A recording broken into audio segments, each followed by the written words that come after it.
Tá de sacanagem, né, professor? Até parece que a galera erra esse vestibular. Mas, meu Deus, tem gente que nem faz, porque não tem noção de eletrostática. Então vamos lá. A letra A já é velha, conhecida nossa. Só vou fazer para que depois que eu fizer a letra B, tu consiga tirar as tuas próprias conclusões. Pelo fato de campo elétrico ser uma grandeza vetorial e terem duas cargas gerando campo elétrico no ponto X, o primeiro passo é desenhar o campo elétrico gerado pela carga A, EA, que é um campo de afastamento por ela ser positiva, e desenhar o campo elétrico gerado pela carga B, que vai ser um pouco maior em módulo, porque a carga é um pouco mais intensa e as distâncias são as mesmas. Esse é o campo elétrico B.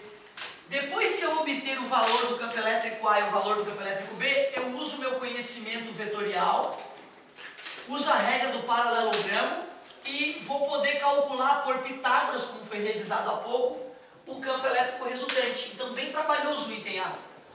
Campo elétrico gerado pela partícula A é o valor da constante eletrostática multiplicado pelo módulo da carga A dividido pela distância ao quadrado. Campo elétrico gerado pela carga A, vai!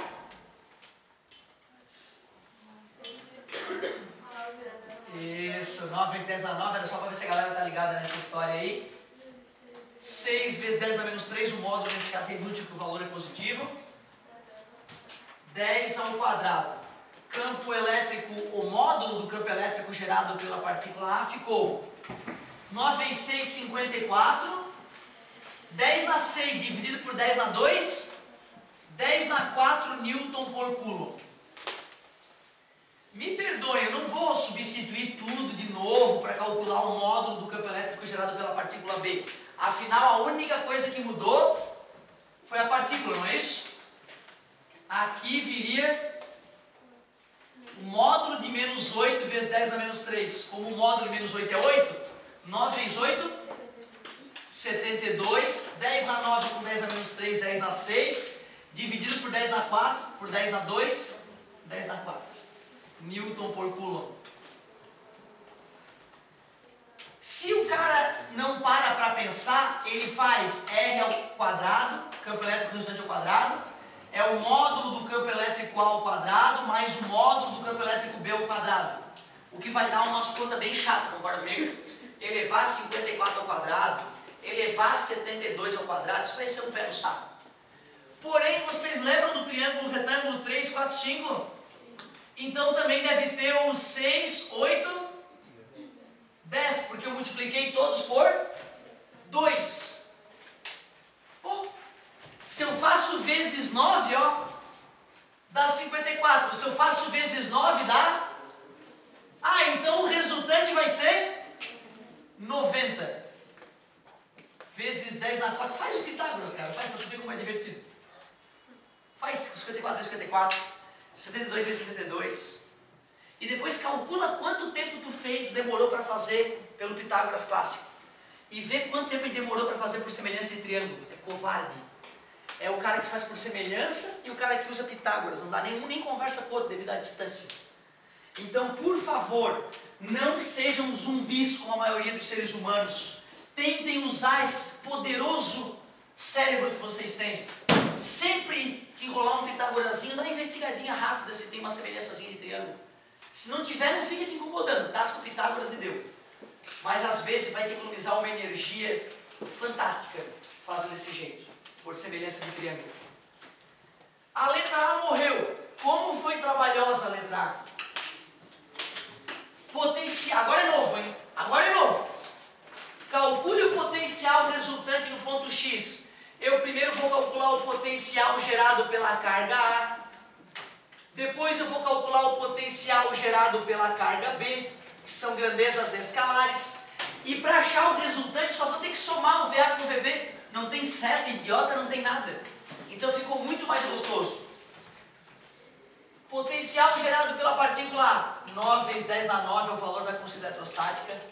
A carga A vale 6 vezes 10 na menos 3, dividido por 10.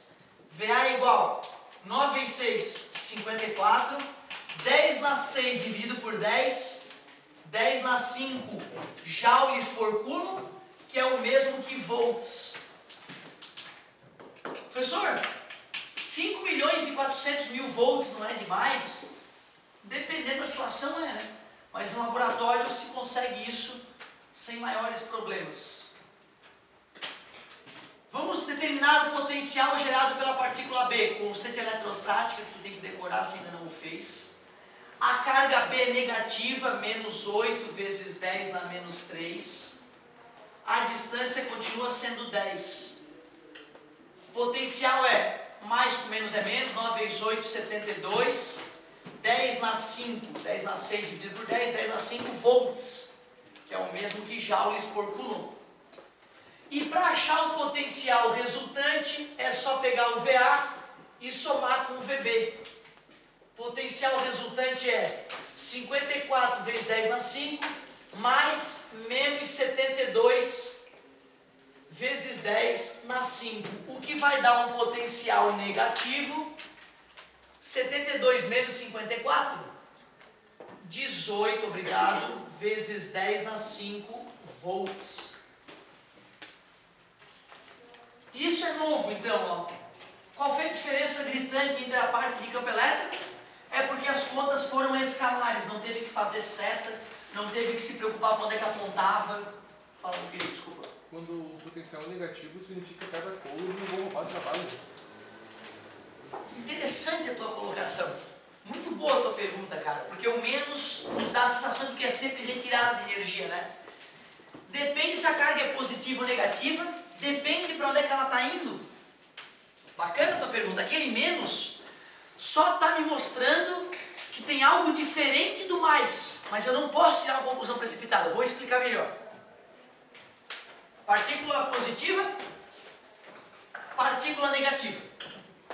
Se eu colocar uma partícula positiva no ponto X, ela vai se deslocar para lá, certo?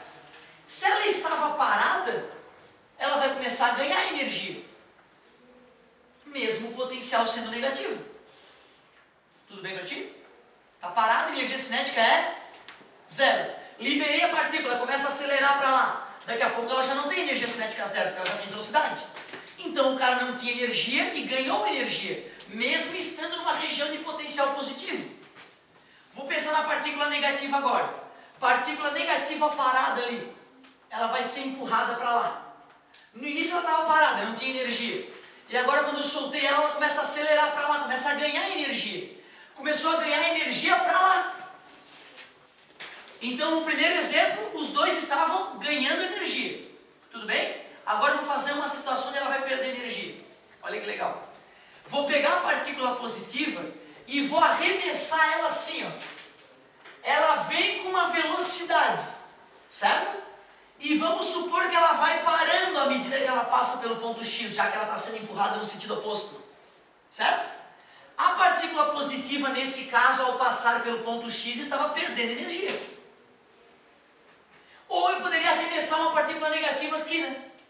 Ela vem desacelerando porque ela vai ser forçada para lá, ela vem perdendo energia à medida que ela passa pelo ponto X. Ou seja, se vai ganhar ou se vai perder, vai depender do valor da carga que está na situação e se ela estava parada ou se ela já estava andando. Então tu vê aquele menos, eu não posso me precipitar e já concluir que vai ter retirada de energia. Pode ter acréscimo de energia. Bonita a tua pergunta. Então olha só. Nada demais até agora. A letra C é velha já. É só para tu te familiarizar com a definição de campo elétrico. Outra. O que ele está pedindo? Ele está pedindo a força que vai atuar numa partícula que foi colocada no ponto X. Se o aluno se distrai, ele pode usar a lei de Coulomb entre essa partícula e a partícula A, calcular a força. Usar a lei de Coulomb entre essa partícula e a partícula nova, calcular a força e fazer um Pitágoras para achar a força resultante. Imagina o tamanho da encrenca. Enquanto se o aluno está em dia com a matéria, ele percebe que é só usar a definição de campo elétrico, que é força por unidade de carga. Qual é o campo elétrico do ponto X? Obrigado, 90 vezes 10 na 4. Eu quero descobrir a força, não é isso? F. E a partícula que eu coloquei no ponto X tem valor de 5 vezes 10 na menos 6. Está dividindo, passa? Cara, olha que prático que ficou fazer o cálculo. 5 vezes 90. 450, 10 na 4 com 10 na menos 6. 10 menos 2, toin. A força ficou 4,5 newtons. Amigo, se tu tiver tempo um dia, faz 2 leis de Coulomb e faz o Pitágoras para tu ver a energia que tu vai gastar para chegar nos mesmos 4,5 newtons. Como é nobre a definição de campo elétrico nesse momento? Essa é nova também, essa tem a ver com a aula de hoje, esse item D. Deixa eu ver o que ele pediu mesmo no item D.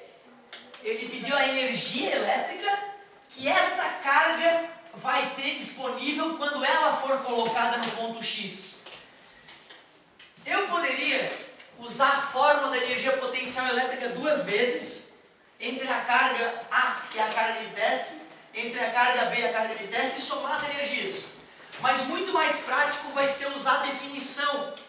Potencial elétrico é energia potencial elétrica por unidade de carga. Qual é o potencial resultante do ponto X? Menos 18 vezes 10 na 5. Eu quero descobrir a energia potencial que a partícula vai ter.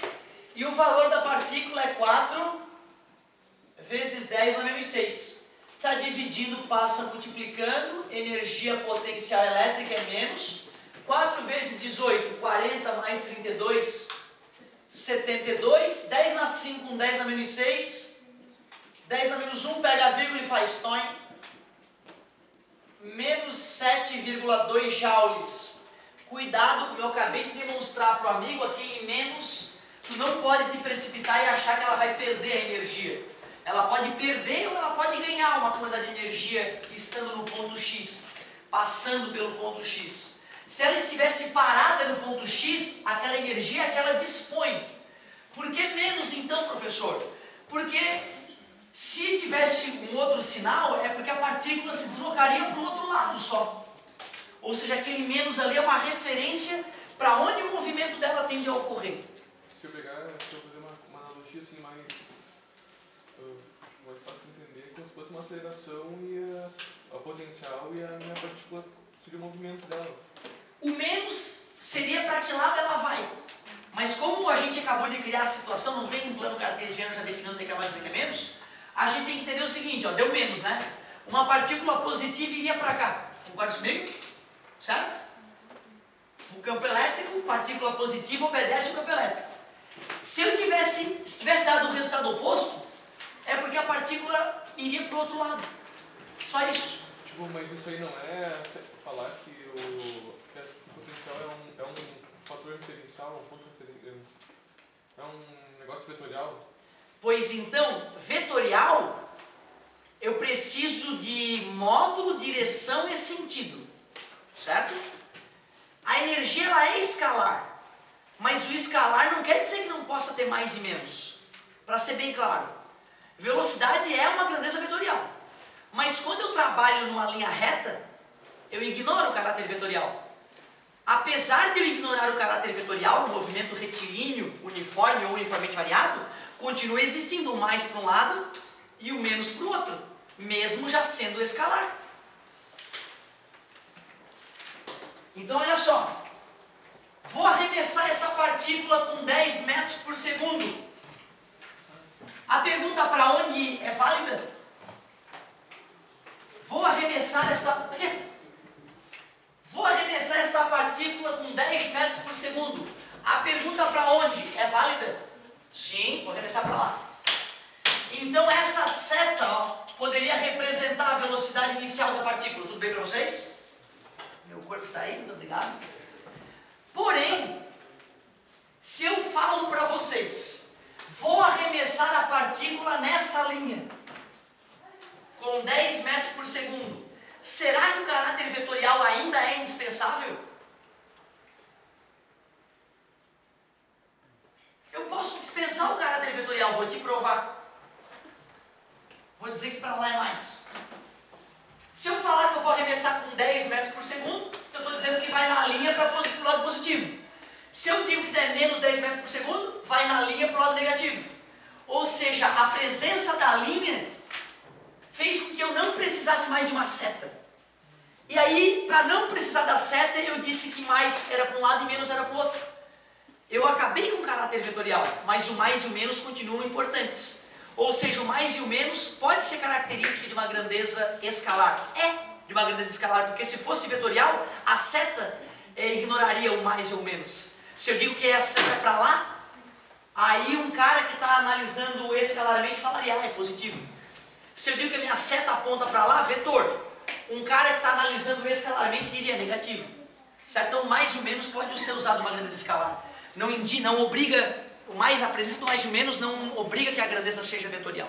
Um escalar seria um vetorial sem direção. Exatamente, a direção já está definida, então eu só estou querendo saber para que lado a coisa vai. Pode se pensar dessa maneira. Galerinha, ó o prometido aqui então, ó o prometido, os números de vocês vão ser piores que os meus, é óbvio, né? Certo? Então deixa eu ver, 1,5 vezes 10 na menos 6 coulombs. Aqui, menos 2 vezes 10 na menos 6 coulombs. Aqui eu vou passar para 3 metros.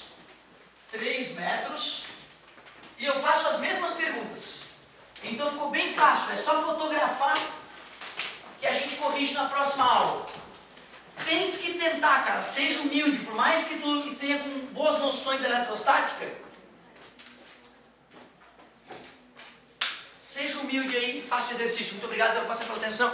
Não usem drogas, usem preservativo e até a próxima.